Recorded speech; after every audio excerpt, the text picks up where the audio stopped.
ওর নাম কি? মোহাম্মদ কিবরিয়া ইসলাম রাইয়ান।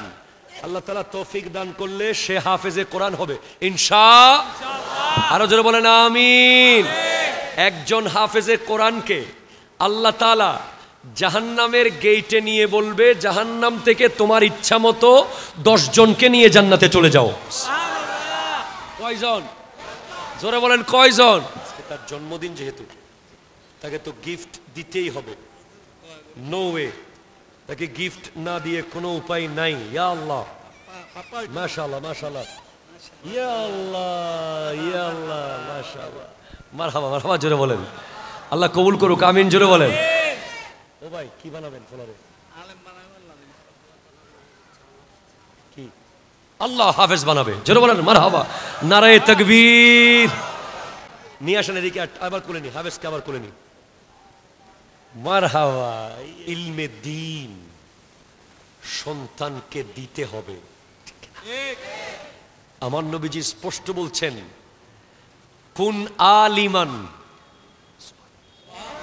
আও মুতাআল্লিমান আও মুসমিআন আও মুহিব্বান লা তাকুন আল খামিসাতা। তুমি হয়তো আলেম হও, অথবা আলেমের ছাত্র হও, অথবা আলেমের শ্রোতা হও, অথবা আলেমের প্রেমিক হও, আলেমের শত্রু হইও না। সুবহানাল্লাহ, জোরে জোরে বলেন না।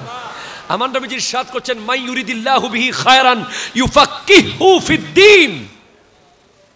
আল্লাহ যার উত্তম চায়, যার খায়ের চায়, যার নেক হোক সেটা চায়, আল্লাহ তাকে ইলমে দ্বীন দান করে। জোরে বলেন সুবহানাল্লাহ। হাফেজকে বলবে, যাও তোমার পরিবার, তোমার আত্মীয়, তোমার পরিচিত, তোমার বাবা, তোমার চাচা, তোমার মামা, যাকে মন চায় নিশ্চিত জাহান্নামে চলে গেছে, এমন 10 জনকে নিয়ে তুমি জান্নাতে চলে যাও। সুবহানাল্লাহ। হাফেজে কোরআনের মূল্য এমন। শুধু তাই না, হাফেজকে বলা হবে তুমি কোরআন তিলাওয়াত করতে থাকো আর উপরের দিকে যেতে থাকো। সুবহানাল্লাহ। উপরের দিকে যেতে থাকো, যেখানে গিয়ে থামবে জান্নাতের ওই কামরা তুমি হাফেজের। কোরআন 30 পারা কোরআন যা সিনাই। সুবহানাল্লাহ, জোরে জোরে বলেন না ভাই। এখানে এই মজলিস থেকে একজন যুবক দাঁড়াবে, 12 মাসের নাম বলবে আরবি, তাকে একটা ফুলের মালা দিব। আরবি 12 মাসের নাম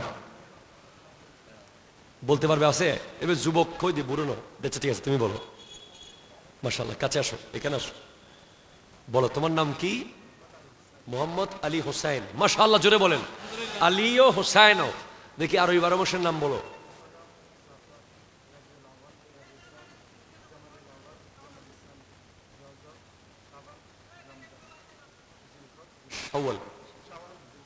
মারহাবা, জোরে বলেন। আমরা তাকে একটা ফুলের মালা দিচ্ছি যে আমাদের আরবি 12 মাসের নাম বলে দিতে পেরেছে। মারহাবা মারহাবা মারহাবা। আল্লাহ তাআলা কবুল করুক, আমিন, জোরে বলেন। এইভাবেই যুবকদেরকে আরবি 12 মাসের নাম, নবী রাসূলের নাম, সাহাবায়ে কেরামের নাম জানার দরকার আছে না নাই? কথা বলেন। ইলমে দ্বীন তাদের দিতে হবে। কেন দিবেন?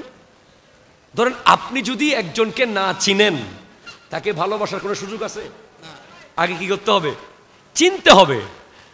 তো হাসরের মাঠে যখন হাউজে কাউসার আমার নবী নিয়ে থাকবেন, অনেকগুলো পেয়ালা নবীজির হাতে থাকবে, 4 কোনায় 4 খলিফা দাঁড়িয়ে থাকবে।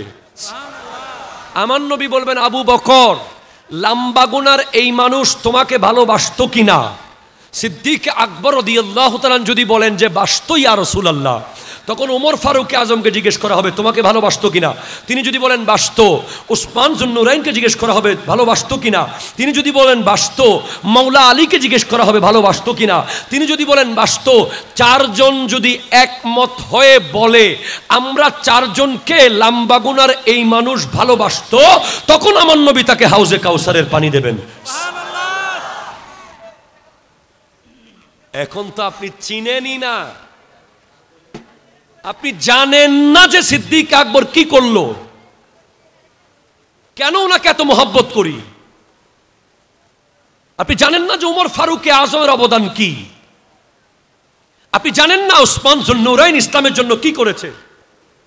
আপনি পড়েন নাই মৌলা আলীর অবদান কি? আপনি আপনার সন্তানকে দিয়েছেন physics, chemistry, biology, geography, grammar. আপনার উচিত হবে জন্মের পর থেকে বয়স 10 বছর হওয়ার আগে আগে তাকে অন্তত নবীজির জীবনী, 4 খলিফার জীবনী জানিয়ে দেওয়া। ঠিক কিনা কথা বলো? তাহলে আপনার ছেলে ডাক্তার হবে, কসাই হবে না, ইঞ্জিনিয়ার হবে, রডের জায়গায় বাঁশ দেবে না, উকিল হবে, টাকার বিনিময়ে অন্যায় বিচার করবে না, নেতা হবে, জুলুম করবে না। ঠিক কিনা কথা বলেন? ইলমে দ্বীন থাকতে হবে। কথা কোন ঠিক কিনা জোরে বলেন? তাহলে সন্তানের হক কয়টা? জোরে কোন কয়টা? 1 নম্বর হক কি? দাঁড়াও, তুমি দাঁড়াও, ওয়াজ শুনলে হবে না, ওয়াজ বুঝ দিতে হবে আমাকে। কে পারবে? আপনি পারবেন? 3টা হক কে বলতে পারবে? তুমি তো হুজুর, জেনারেল মানুষ, বলেন পারবেন? 3টা হক কি বলেন? 3টা হক কি? আবার বলছি, প্রথম হক হলো জন্মের আগে তাকে একটা নেককার মায়ের ব্যবস্থা করে দেওয়া। দ্বিতীয় হক হলো জন্মের পরে তাকে একটা ইসলামী নাম দেওয়া। তৃতীয় হক হলো তাকে ইলমে দ্বীন দেওয়া।